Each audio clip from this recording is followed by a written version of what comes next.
Hola, us vull recomanar aquest llibre, La revolución de las mariposas. Està escrit per Òscar Patsí i és un recull de les seves gestes que ha fet amb la bicicleta per promocionar-la.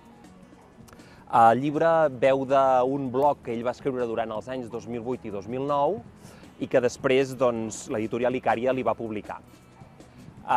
Des d'una mirada molt romàntica, fa promoció d'aquest mitjà de transport, sobretot en àmbit urbà, i no deixa en cap moment el to provocador perquè el que vol és despertar consciències. Vol que la gent perdi la por a agafar la bicicleta, sobretot pel seu ús diari.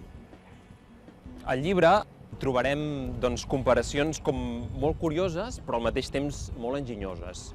Per exemple, el cotxe el considera un rinoceront, com un animal que embruta, que fa pudor, que està desubicat fora del seu medi. En canvi, evidentment, la bicicleta la compara amb una papallona perquè és silenciosa, perquè és lleugera, perquè és neta. I fins i tot compara el metro amb un cuc de terra, perquè, com tots sabeu, va per sota terra. El llibre és una crítica ferotge a l'ús del cotxe a les ciutats, especialment contra els totterrenys urbans. Critica molt els polítics perquè no han sabut gestionar el tema i han fet el joc a la indústria de l'automòbil. Curiosament, esmenta que els hospitals són un lloc que hauria d'estar totalment protegit i són els equipaments que tenen més metres quadrats de pàrquing al seu voltant.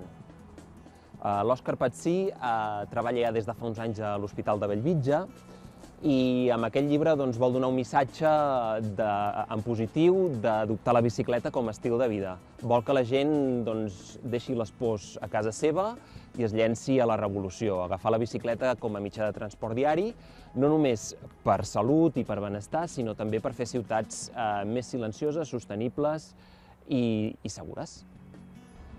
Marxo, que m'esperen.